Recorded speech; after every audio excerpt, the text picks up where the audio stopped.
Hi, Dr. Reagan Robertson, CCO of Productive Dentist Academy here, and I have a question for you.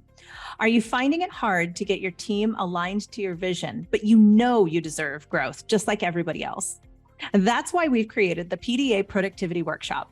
For nearly 20 years, PDA workshops have helped dentists just like you align their teams, get control of scheduling, and create productive practices that they love walking into every day. Just imagine how you will feel when you know your schedule is productive, your systems are humming, and your team is aligned to your vision. It's simple, but it's not necessarily easy. We can help. Visit productivedentist.com/workshop. That's productivedentist.com/workshop to secure your seats now. The biggest thing that really surfaced for me with this is I've been through leadership programs. I know a lot of dentists have been through leadership programs, and even going through those, year plus long programs, I still felt like I really carried a lot of the burden as a leader. And I understood that you can be a leader in any role. Doesn't mean you have to necessarily be a business owner, but I still shouldered a lot of being a leader. Welcome to the Everyday Practices Podcast. I'm Reagan Robertson, and my co-host, Dr. Chad Johnson, and I are on a mission to share the stories of everyday dentists who generate extraordinary results using practical, proven methods you can take right into your own dental practice. If you're ready to elevate patient care and produce results that are anything but ordinary, buckle up and listen in.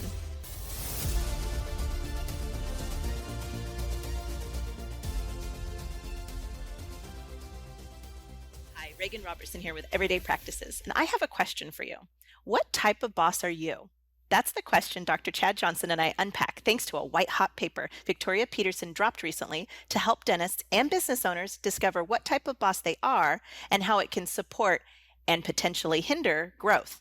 Let's get into it. Hi, everybody. It's Chad Johnson, and I'm here with my co-host, Reagan Robertson. Reagan, how you doing? I'm doing really well today. I'm excited for our sit-down coffee chat we're going to have. Yeah, our special guests are ourselves. That's right. Well, for the audience's sake, to kind of define what we're up to today, Victoria Peterson, who's co-founder of Productive Dentist Academy, started us off this week by releasing via email and on the website and everything like that, a white paper, and its title is "What Kind of Boss Am I?" And so it got us thinking we should be kind of talking that through. So that's why we're recording today is talking about, like on the first page, leading change because it matters. And so, Reagan, when you read through this, what were some of your thoughts regarding the white paper that people are downloading left and right now? Well, the biggest thing that really surfaced for me with this is I've been through leadership programs. I know a lot of dentists have been through leadership programs, and even going through those, year plus long programs, I still felt like I really carried a lot of the burden as a leader. And I understood that you can be a leader in any role. Doesn't mean you have to necessarily be a business owner, but I still shouldered a lot of being a leader. And what was really actually pretty mind-blowing to me is that self-identifying what type of leader you are, it showcased to me that no matter what leader you are, you need to have support. You will have blind spots no matter what. Right. So in other words, it's rock, paper, scissors. Rock can beat, scissors, but not paper, and paper can be, so each one has a strength, but then it also has a weakness. And it's okay to know your strengths, but it's also therefore when you know your strength, you can help define your weakness to be able to mitigate that risk. I totally went down the superhero path with that. Yes, you just captured that well. Oh, okay. Tell me what you mean. Well, we all have kryptonite. And I think that's part of the undefined ways that we get, anxiety as leaders is we think we have to know it all and have it all. And no matter what, there will be a weakness. There will be a kryptonite to you. And it will behoove you to understand what type of leader you are so that you can be better prepared to handle that, like identify and understand that kryptonite and know how to support protect yourself from getting affected by that. It's a different way of looking at it, I guess. Right. So just to kind of, go through this, there were defined 4 different kinds of leader.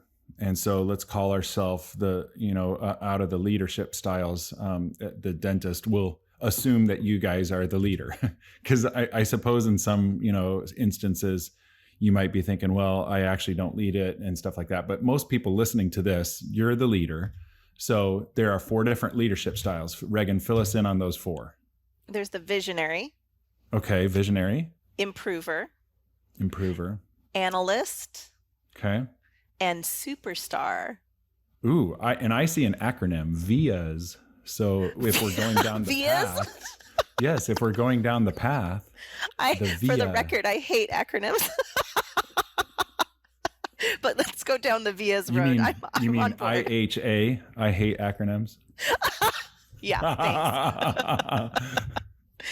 Okay. So visionary. And when I read this, I, seemed to think that kind of was along my style. But, obviously with the word visionary, like, are you a dreamer? Do you see the bigger picture, that kind of stuff? And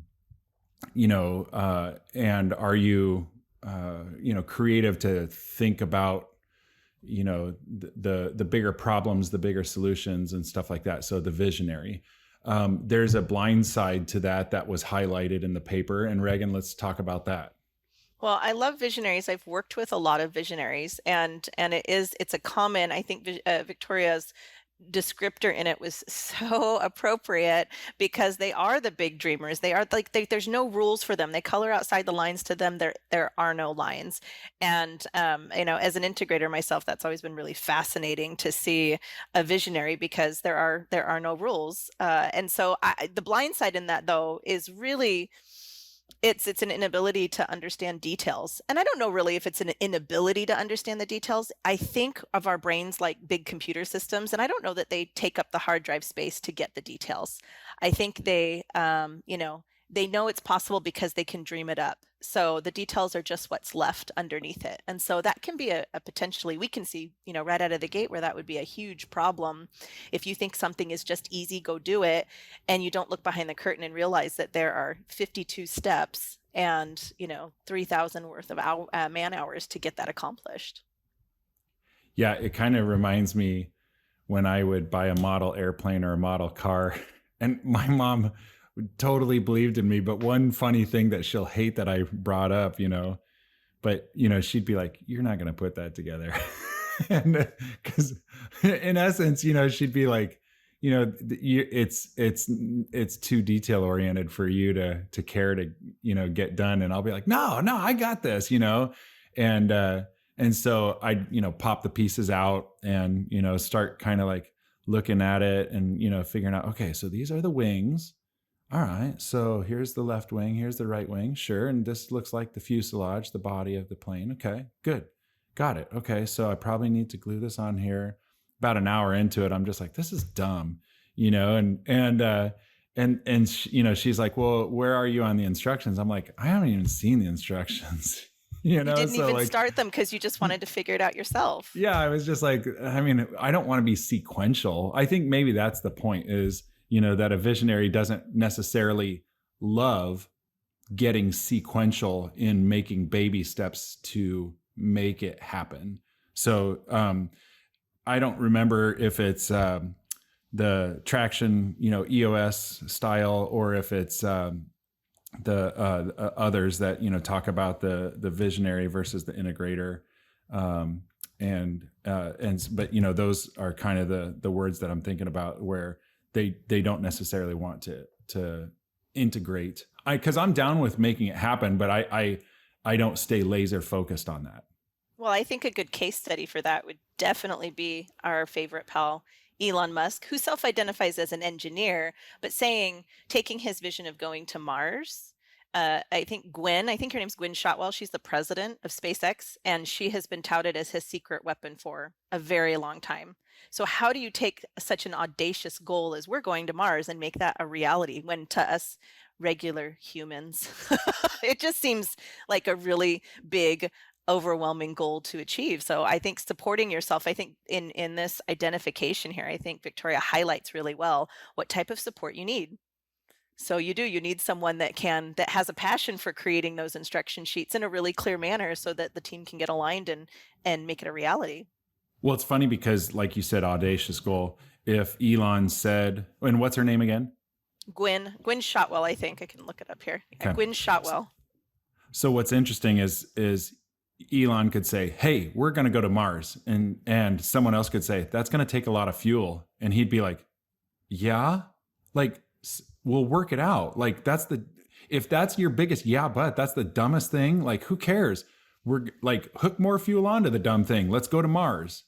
So that's the visionary. Let's move on to the next one. Improver. Well, before we move to improver, I wanted to say, it was interesting that you just said that, because I think visionaries have an abundant mindset, and I don't want to go past that really quick. If you're a visionary, you have this can do manifestation of resources, and that could be capital, that could be team, that could be whatever the manifestation is that you want. I think that is something that is inherent to great visionary leaders. They just believe it's going to happen, and focus their energy towards that belief. And I think that belief sometimes really does it tells the story, and it pulls people along with you that are willing to support your mission.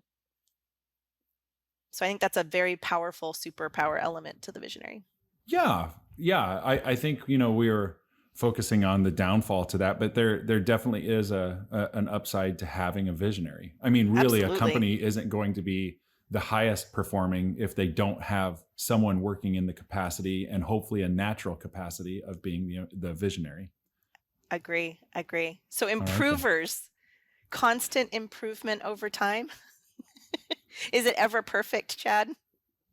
Well, it depends if my hat is in that mindset at the moment. I suppose there are times when I'm an improver. But it's interesting that Victoria said that their gift is to help others optimize their talents. Then the downside to an improver is, fill us in, Reagan. Perfectionism. It's the tendency of it. I think it's the tendency of it's a balance. I would say it's a balance between never being done and always striving to be better. With if we're putting it under the context of improving teams specifically, it's keeping up that motivation and helping them understand what continual growth looks like. So it's a very delicate balance, because you can motivate in the right way to get improved outcomes, or if you're not quite skilled at that, you could come across, I think, as extremely critical. And so I think I don't know if you may not have ever heard it, but I know that I've heard in different industries, even the time when a team member will say it's never good enough, nothing's ever good enough, or nothing's ever right. And it's that very downtrodden appearance. But if you frame it in the right way, so if an improver is in their highest and best, they motivate and pull through a team to be in that mindset of continuous improvement. It helps you stay competitive. It helps you be on top of your game. It helps you say, this is my best year ever, every year. I think Bruce would call it continuous growth year over year. Well, it's tough because, for example, if your goal is to hit $100,000 in a month of whatever that goal is, I'm just, making up a number. And so your team after 3 months finally hits that $100,000, and you go, great. So now we need to move to 120.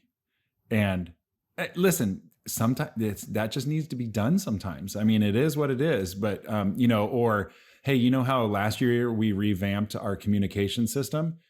That was good enough. Now we need to take it to the next level. And that can be exhausting for some people. I think, the blind side for the improver being perfectionism and being hypercritical, they almost take that as a compliment to themselves or whatever. They're just like, yeah, I'm just kind of nothing's ever good enough. And I think because that's what they value, that in their mind, they think everyone else goes, wow, that's amazing. I bet you always deliver perfect then, but the key then that I think of to temper that with is excellence. Not necessarily saying that it has to be perfect, but having a little bit of tolerance. So that's where like even an engineer mind can come in and say, what is your tolerance for imperfection in the perfectionism? Because one example, Reagan, is people will say, when it becomes a purity question of, would you want one drop of poison in your water? But it is the solution, because we all have a tolerance. We think that the tap water, dentists know this, but the average population doesn't know that. It's just like, your tap water doesn't mean sterile water. And there's a certain tolerance of colony forming units, CFUs, that are coming out of the tap water. So that's disgusting in one degree, that we allow for there to be a tolerance of excellent water coming out of the tap, but it's not perfect. And we understand what that means. So in other ways, we think to ourselves, okay, we have to get the incisal edges of 8 and 9 perfect. And it's like, well, perfect within what? 0.1 degrees or 1 degree or 0.01 degrees? Like, at what is your tolerance for success in having that be looked at as, when are you going to put down the handpiece and be done piddling with drilling on that tooth? Like, how perfect is perfect? And then there come a point where you're messing it up because you're trying to make it too perfect. So, wow, that's a really powerful visual. I can see that. And as an artist, how much do you fiddle with it? I appreciate that a lot. When is it done? Until it's done. Yes. Yeah. Well, yeah. To me, the balance of it is pulling forward with a mission and feeling really solid in the mission. And I think that helps you drill down to where that tolerance sits. I know that's terrible. Cash, are you going to edit that out? Our producer can edit that out. No, keep it in. I just let it hang too long. I was like, I think, So I would say if you're pulled forward with a mission, then you actually rally behind that improvement as a competitive advantage. That every pro athlete is constantly trying to improve their game, and they never stop. And Dr. Bruce Baird never stops. He always wants to know how he can improve dentistry and entrepreneurship, and he is pulled forward with that. So, yeah. Well, so, for example, we've, given some ideas about perfectionism and whatnot. So the example that Victoria used in her white paper was asking your team to help you define what success looks like. When is this excellent? And you can, of course, have feed in, but if you allow for your team to have a little buy-in in it and ownership into explaining why, this metric is good enough for us to be done. Oh, absolutely. I don't care if it's the amount of time for a crown prep, or if it's like, well, as soon as it's smooth, or you get to run the CEREC over it and scan it, and then you can re-prep it if you find a spot, 2 times, but not 5 times, or, defining those things to help them feel like there's parameters that are or how many referrals you get a month. Yeah. How many reviews you get. I think there's a lot of indicators in the practice that you can establish as ways of defining your tolerance. Yeah. When is good enough? Mm-hmm. But not just you defining it and saying, I'll be the arbiter of that, but, allowing your team to have control, because they lose control when it's never good enough. That's right. Thanks for listening in. Join us next week as we go through the second portion of What Type of Boss Are You? Thank you for listening to another episode of Everyday Practices Podcast. Chad and I are here every week thanks to our community of listeners just like you, and we'd love your help. It would mean the world if you can help spread the word by sharing this episode with a fellow dentist and leave us a review on iTunes or Spotify. Do you have an extraordinary story you'd like to share, or feedback on how we can make this podcast even more awesome? Drop us an email at podcast@productivedentist.com. And don't forget to check out our other podcasts from Productive Dentist Academy at productivedentist.com/podcasts. See you next week.